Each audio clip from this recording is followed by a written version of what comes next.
Então, boa noite a todos, muita paz, que as bênçãos de Jesus, que nos envolvem 24 horas por dia, sem que peçamos, sem que percebamos, possa finalmente adentrar o nosso coração e nos transformar gradativamente em criaturas melhores.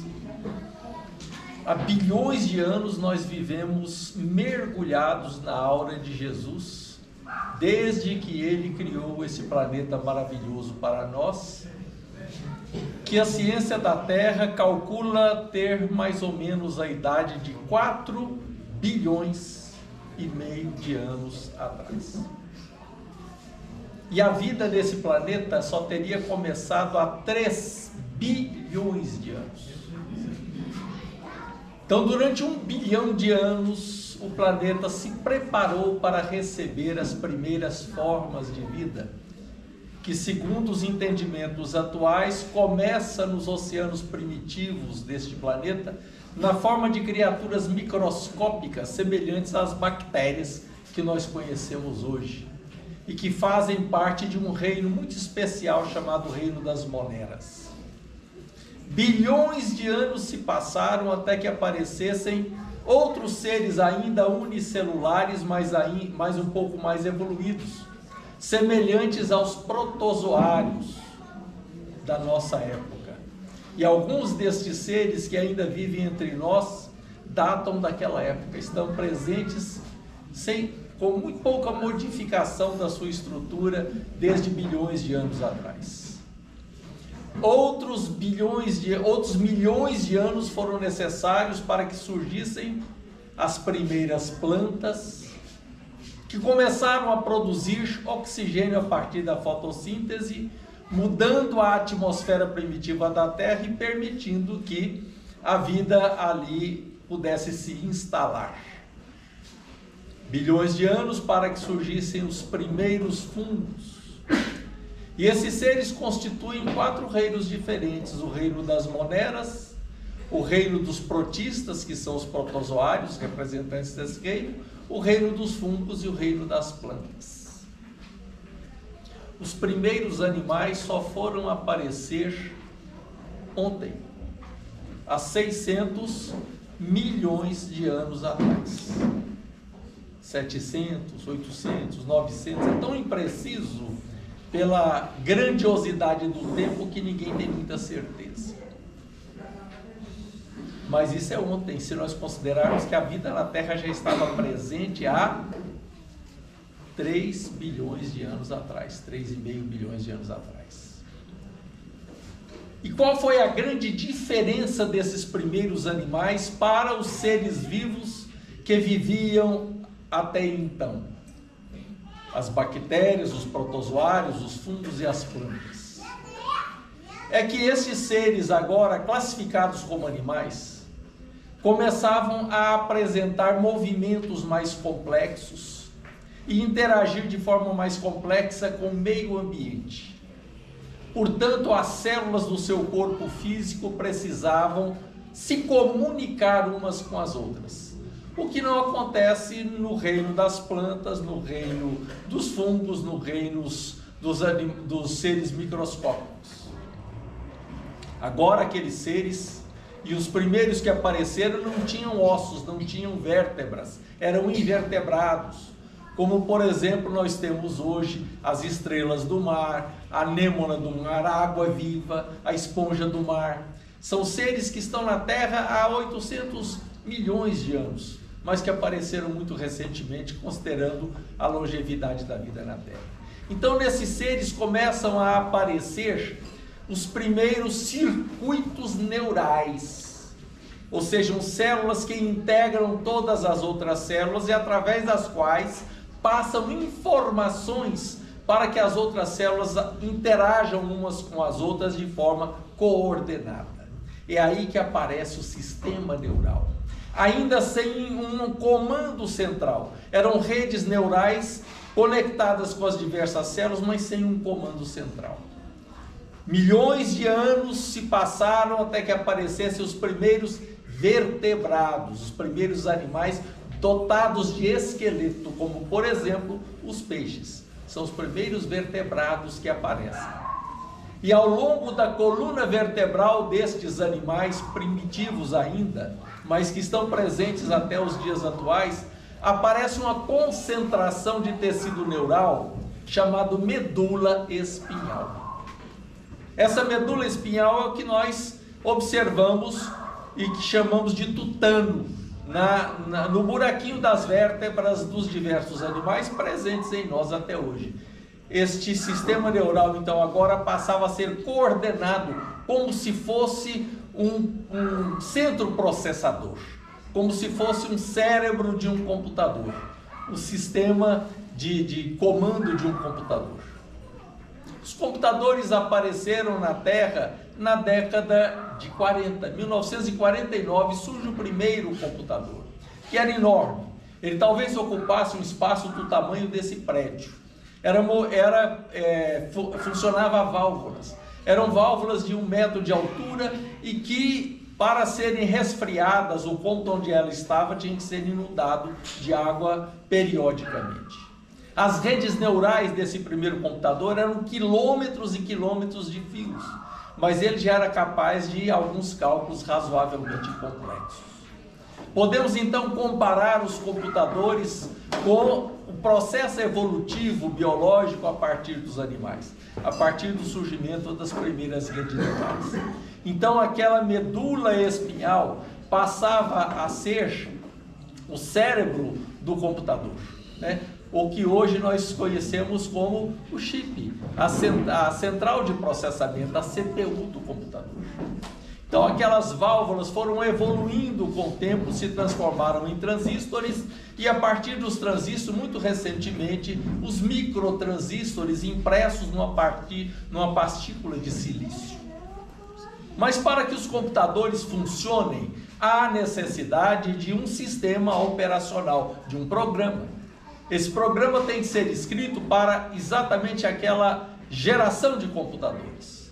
E é por isso que aqueles que lidam com computadores acompanharam ao longo do tempo o aparecimento, a evolução das CPUs, a evolução dos processadores, né? Quem lidou com o sistema de computadores pessoais, lembra do 386, do 486, do Pentium, e agora do i, o i5, o i3, i7, e por aí vai. São gerações de processadores, cada vez mais evoluídos, mas para cada geração de processador há necessidade de um programa específico, um sistema operacional. Se nós colocarmos um sistema operacional moderno, o Windows 10, por exemplo, para funcionar num computador movido por um processador 386, não vai dar certo. E se nós pegarmos aquele Windows bem antigo dessa época e instalarmos num computador de hoje, também não vão comunicar. O sistema operacional tem que evoluir juntamente com o processador. Por que é que nós estamos falando isso? Porque nós olhamos essa diversidade de seres vivos e perguntamos por que é que Deus fez tudo isso, toda essa beleza? E a resposta é só uma. Aquela que está no Livro dos Espíritos, quando Allan Kardec pergunta aos espíritos se Deus teria criado todos os espíritos, uns bons, outros maus, do jeito que eles estão, e os espíritos respondem que não, que os espíritos foram todos criados por Deus, simples e ignorantes, ou seja, para evoluírem. Então toda essa diversidade de seres vivos visa a evolução da centelha divina que viria atualmente a constituir a criatura humana que somos nós. Então quando nós localizamos essa centelha divina já se expressando num ser dotado de redes neurais, e principalmente naqueles onde essas redes neurais são integradas na medula espinhal, nós já vamos encontrar como se fosse ali um processador extremamente evoluído em relação à experiência que essas centelhas divinas tiveram nos reinos mais primitivos da natureza, entre as plantas, entre os fungos. E quando nós falamos isso, nós temos que nos lembrar que éramos nós, nas nossas primeiras experiências na vida na Terra. Somos então filhos da Terra de bilhões de anos de idade e começamos a nos expressar como centelhas divinas um pouco mais evoluídas nos primeiros animais com as primeiras redes neurais há 800 milhões de anos atrás, e depois um pouco mais evoluído nos primeiros peixes. Muito tempo se passou, milhões de anos, 100 milhões de anos, até que a vida pudesse sair, a vida animal, dos mares para a terra.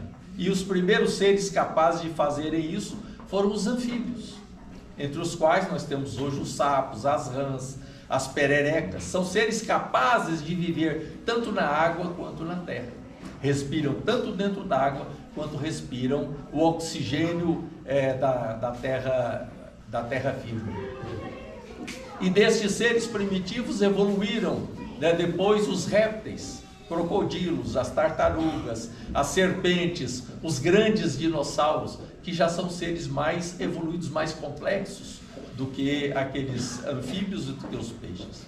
E o que nós vamos notar no sistema neural destas criaturas? A presença já de um início de um cérebro, da parte mais primitiva do encéfalo, aquela parte mais básica, onde está o bulbo, a ponte e o cerebelo, capazes de coordenar as funções básicas para a vida daquele animal.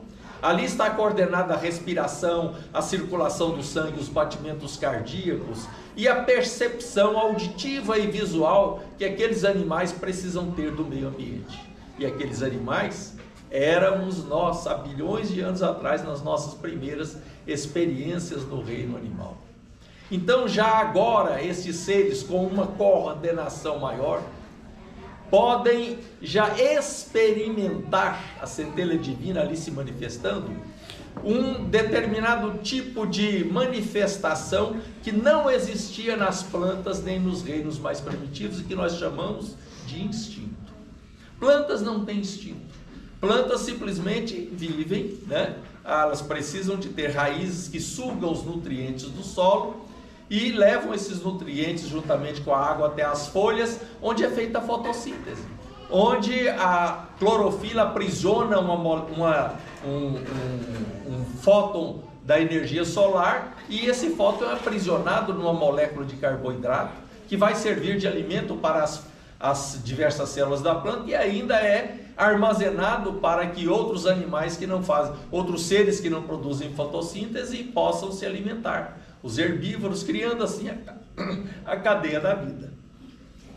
Pois muito bem, o instinto então já é uma manifestação extremamente avançada para a centelha divina. E aí, comparando com os computadores, nós poderíamos dizer que a estrutura biológica, o corpo biológico seria a máquina, seria o processador. O nosso sistema neural é o processador, juntamente com as redes neurais que compõem os nervos e os sensores periféricos que nos dão condição de visão, de audição, de tato, enquanto que o princípio espiritual é como se fosse o programa, como se fosse o sistema operacional. E assim o sistema operacional tem que estar adequado ao processador. Da mesma forma, a centelha divina tem que estar ajustada ao corpo físico aonde ela vai se manifestar. Milhões de anos se passaram até que o cérebro pudesse evoluir um pouco mais. E aí nós chegamos nos mamíferos, classe da qual fazem parte os seres humanos. Seres humanos, ao contrário do que alguns pensam, não constituem um reino à parte. Nós fazemos parte do reino animal. E dentro do reino animal pertencemos à classe dos mamíferos, tanto quanto as vacas, os cães e todos os outros animais que se desenvolvem no útero materno e depois têm que se alimentar do leite materno. Quando aparecem os mamíferos, o sistema neural central, o encéfalo, já está mais evoluído e algumas estruturas que nós dizemos que compõem o chamado sistema límbico vão permitir um processamento mais afinado dos estímulos que nos vêm do meio ambiente. Um processamento que vai nos dar uma condição superior à do instinto, embora ainda permaneça em nós o instinto. O instinto apareceu nas primeiras redes neurais e não desaparece mais. Só que agora esse instinto vai ser processado num nível superior e surgir na forma de algumas experiências psicológicas complexas que nós chamamos de emoções. Então o réptil não é dotado de emoção. A ave não tem condição de ter emoções.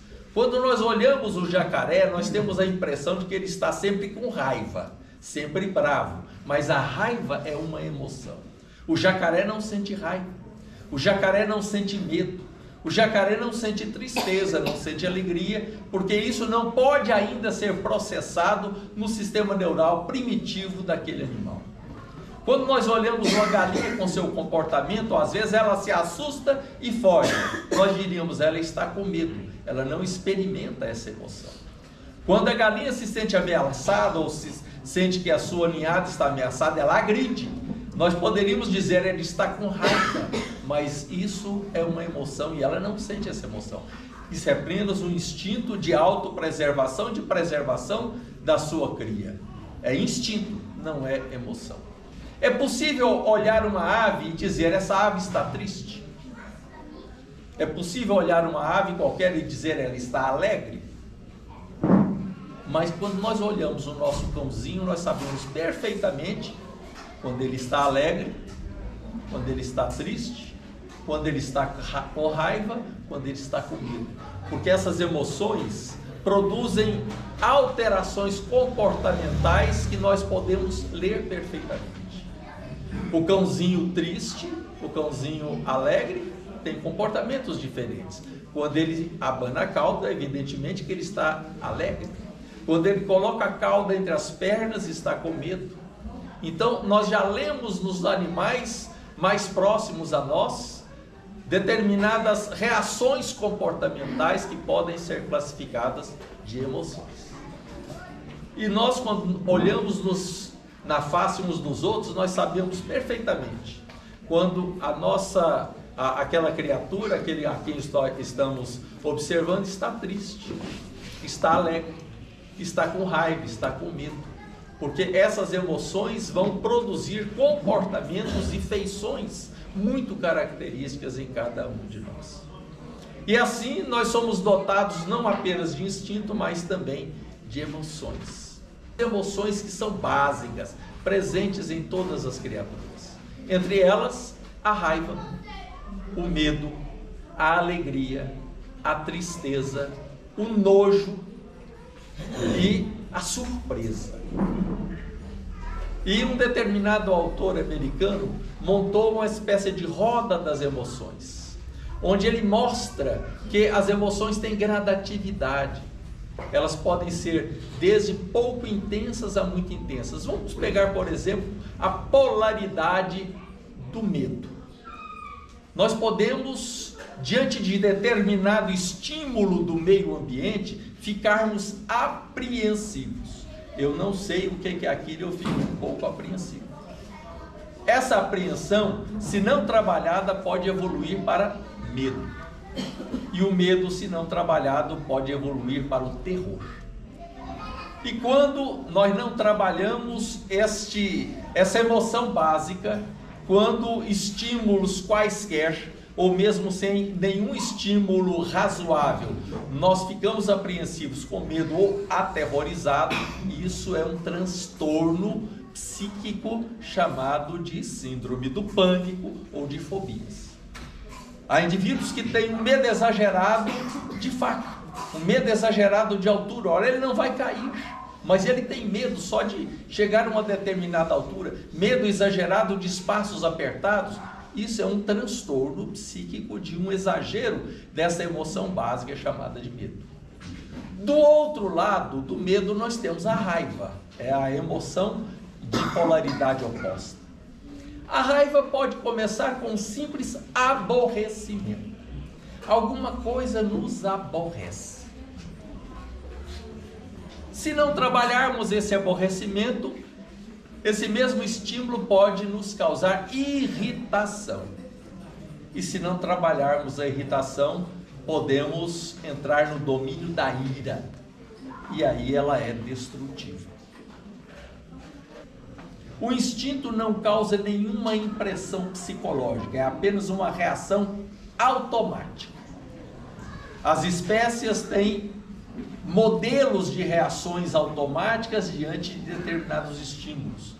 E por isso é possível conhecer perfeitamente quais são os instintos característicos de cada grupo de animais. Quando surge a emoção, ao longo do processo evolutivo, ela já causa impressões psicológicas e reações comportamentais mais complexas do que o instinto. Mas também as emoções nos levam a poucos modelos de resposta diante dos estímulos que nos chegam. E outra coisa, um estímulo capaz de produzir uma emoção não é apenas o que nos vem do mundo exterior, que nos chega através dos órgãos do sentido. Muitas vezes uma emoção é evocada por uma lembrança, por uma memória, e outras vezes até por uma imaginação. Podemos nos imaginar numa determinada situação que nos causa medo, que nos causa raiva, que nos causa nojo, que nos causa alegria, que nos causa tristeza. Nada real, nem de memória, apenas um processo de imaginação. Agora, o raciocínio nos permite analisar os estímulos que nos chegam do meio ambiente ou os que nos surgem da nossa memória ou da nossa imaginação. E dessa análise nós podemos escolher, decidir o que fazer. Então essa análise nos dá liberdade de atitude, liberdade de ação, livre arbítrio. Mas com isso nós passamos a nos tornar responsáveis pelas consequências das nossas atitudes. O jacaré não tem nenhuma responsabilidade se ele matar um ser humano, faz parte do seu instinto, ou de defesa ou de necessidade de alimentação. Ele não é um assassino.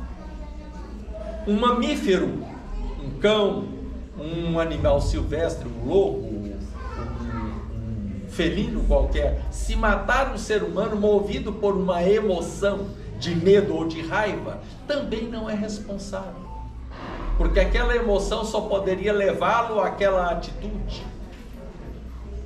Mas um ser racional, mesmo que movido por uma atitude emocional, cometer algum deslize, ele passa a ser responsável pelos atos que cometer. Porque a primeira coisa que nós, seres racionais, precisamos fazer é disciplinar as nossas emoções. Porque se nós agirmos ao sabor das nossas emoções, continuaremos a cometer equívocos. Então a emoção, ela existe em nós, ela é importante, mas ela precisa ser disciplinada pelas nossas atitudes racionais. Então, há muitas pessoas que são predominantemente emocionais nas suas atitudes e frequentemente cometem equívocos. Às vezes o indivíduo enfrenta uma situação com o que parece ser uma enorme coragem, mas na verdade aquilo não é coragem, é uma atitude irracional, emocional, onde ele muitas vezes é inconsequente e, em decorrência da sua atitude emocional, pode cometer desatinos. Um exemplo clássico: a família está dormindo,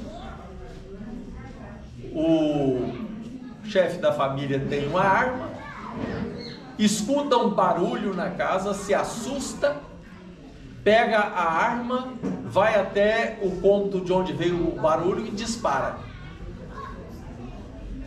E mata às vezes alguém que está chegando tarde em casa. E não é um ladrão, não é um animal. Ele não agiu racionalmente. Ele agiu movido por uma emoção básica chamada medo. Ele não agiu com coragem, ele agiu simplesmente com medo.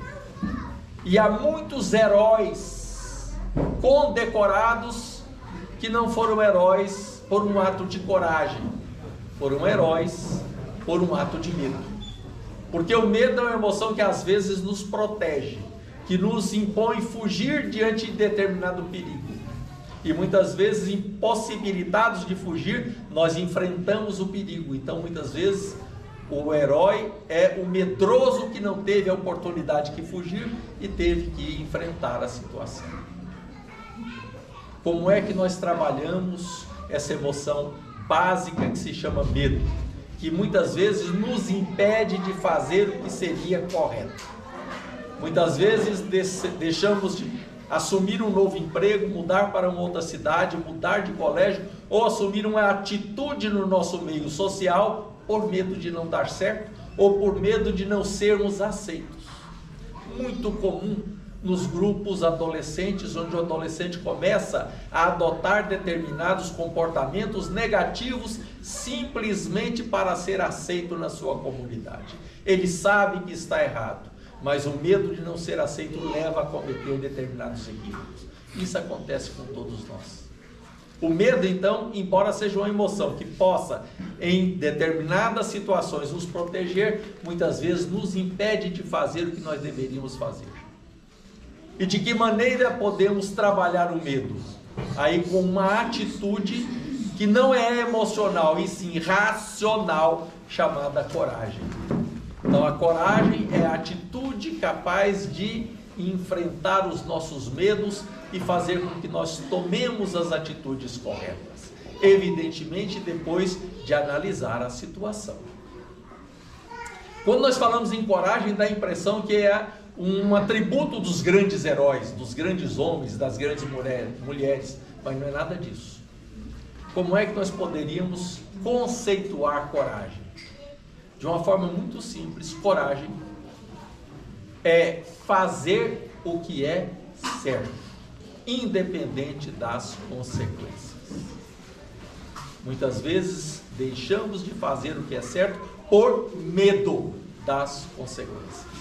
Quando nós sabemos que determinada atitude é a correta, nós temos que assumi-la independente de poder ou não dar certo, de sermos ou não aceitos, de ser uma atitude correta, de uma atitude que nos vai dar prestígio ou vai nos tirar prestígio. Muitas vezes cometemos atos dos quais nos envergonhamos depois, por não ter tido a coragem de enfrentarmos o medo das consequências. Mas muitas vezes tomar uma atitude de imediato não é um ato de coragem, é um ato intempestivo, é algo que às vezes a atitude tem que ser analisada para ser tomada no momento adequado, porque sempre tem um momento mais adequado para as nossas atitudes. A coragem, portanto, não é uma emoção, é uma atitude racional que nós tomamos quando analisamos a situação e decidimos que aquela atitude é a melhor. Mas como é que nós podemos, diante de tantos estímulos que nos cercam, saber o que fazer, saber o que é certo? Ora, o que é certo é aquilo que está em sintonia com as leis de Deus. Tudo que não estiver em sintonia com as leis de Deus é errado. E as nossas leis já dispõem o que é certo e o que é errado no nosso convívio social, no nosso convívio de trabalho, no nosso convívio familiar. Então todos os povos ao longo dos tempos escreveram leis para disciplinar as relações interpessoais. E essas leis vêm evoluindo e vêm se aproximando cada vez mais das leis divinas. Mas aonde é que está escrito o estatuto da divindade? Onde foi que Deus escreveu as suas leis?